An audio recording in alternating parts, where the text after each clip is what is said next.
This is the Earth 4 billion years ago. There was no oxygen in the air. Molten lava flows on an already poisonous sea.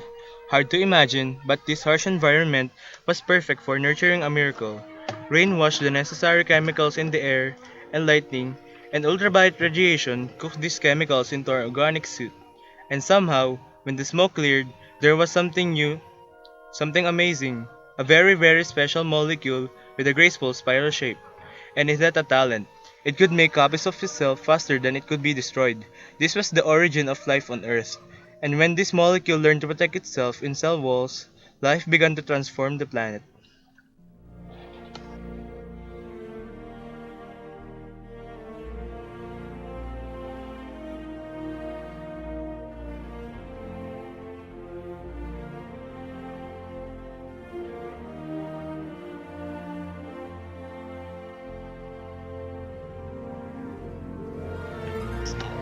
The organic suit, the cell, learned to directly use the sun's energy in the process of photosynthesis, and life grew exponentially.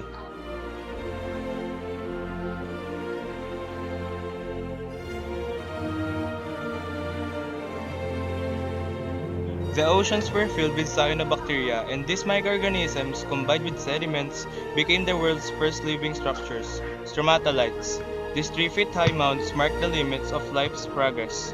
But more important than the mound itself is their waste, oxygen. At first, toxic to all life, gave rise to the ozone layer, therefore shielding all organisms from the sun's damaging rays. Life became unstoppable.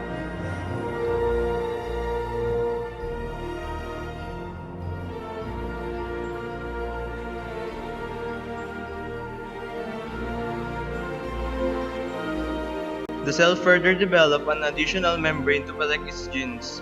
Life became so abundant that every drop of water contained organisms. The cell evolved into a breakthrough. The multicellular organisms appeared.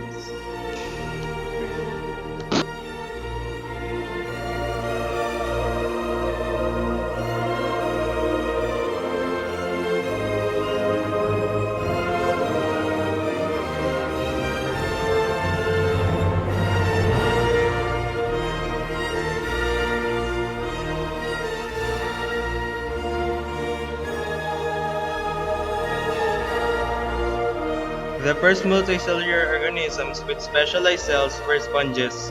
Some cells pump water and some filter tiny bits of food.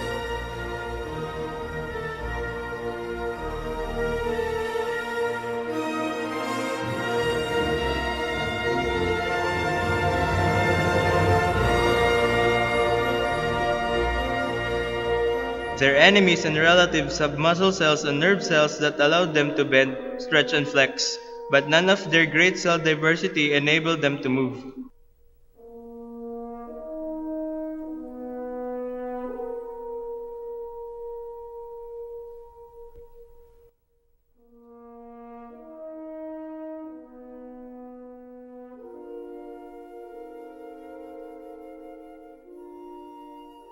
An ancient worm was the first to develop a central nervous system.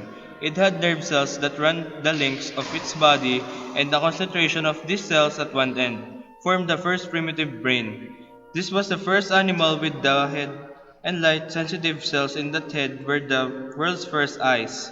This can recognize both direction and intensity of light. Because of these features, the worm interacted with the world differently.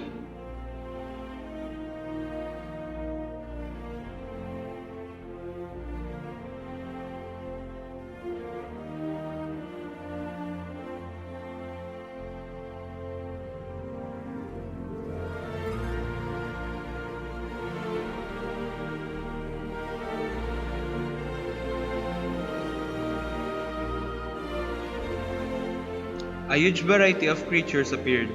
The Cambrian explosion. All of the animal origins came from the Cambrian explosion. Then the first fish appeared, a predecessor to mankind's own group, the chordates. Then it further evolved, developed heart and gills, backbone, crucially jaws with teeth.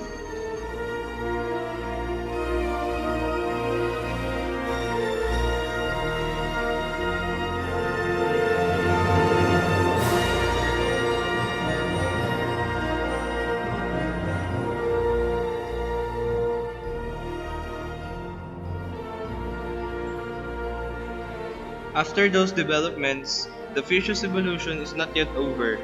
They develop strong fins that look like leg projections, which allow them to move in shallow water. The vertebrates are on the edge of breakthrough.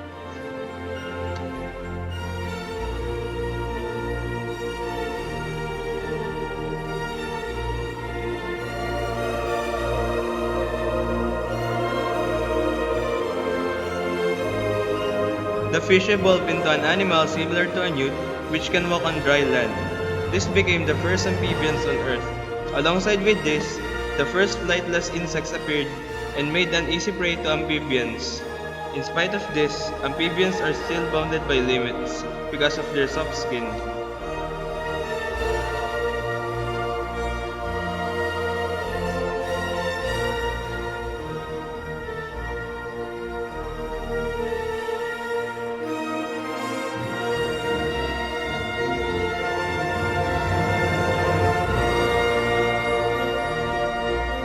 On the age of dinosaurs, the amphibians evolved into the first mammal, a mouse-like creature with hair, warm blood, capable of reproduction, and has a brain nerve vortex.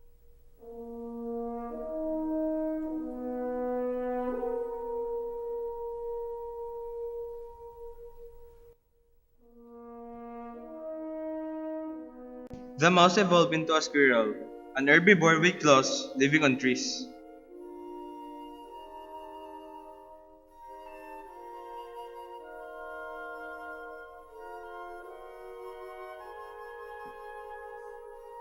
The squirrel evolved into the first monkey, resilient trees with a brain size of 20 cubic centimeter.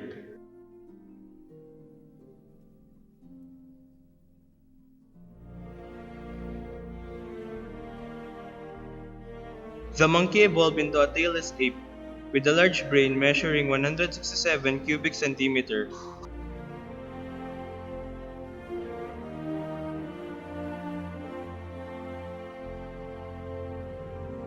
The common ancestors of humans and chimps appeared, with a brain volume of 350 cubic centimeter.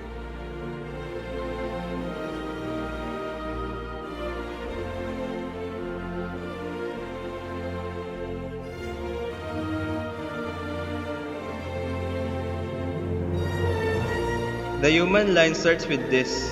They went down from trees to grasslands. They wanted to walk along using their two limbs. And they first used the first tools. After their line, Homos followed.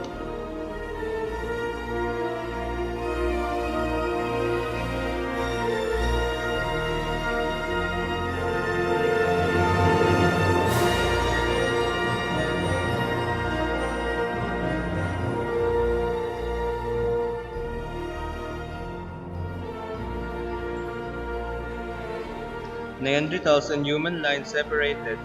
They hunted for food, built stone and wood shelters, discovered fire, and buried the dead people. Moreover, they can talk to a degree.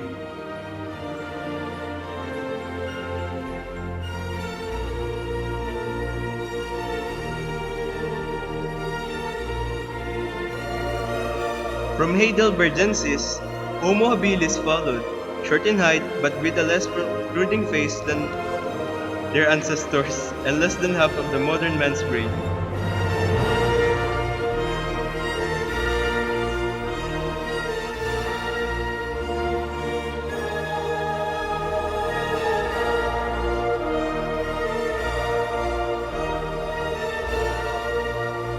Homo ergaster has thinner skull bones and less protrusive face than his ancestors.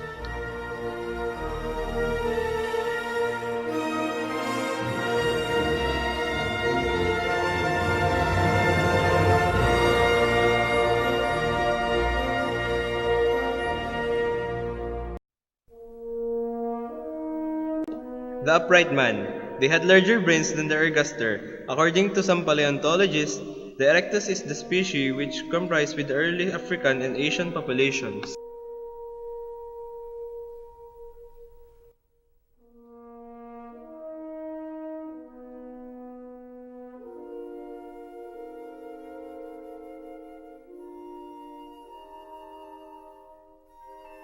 The man who knows. They are the only surviving species of the genus Homo. The modern man. Homo sapiens is a subspecies of Homo sapiens. They are considered as the most influential species on the planet.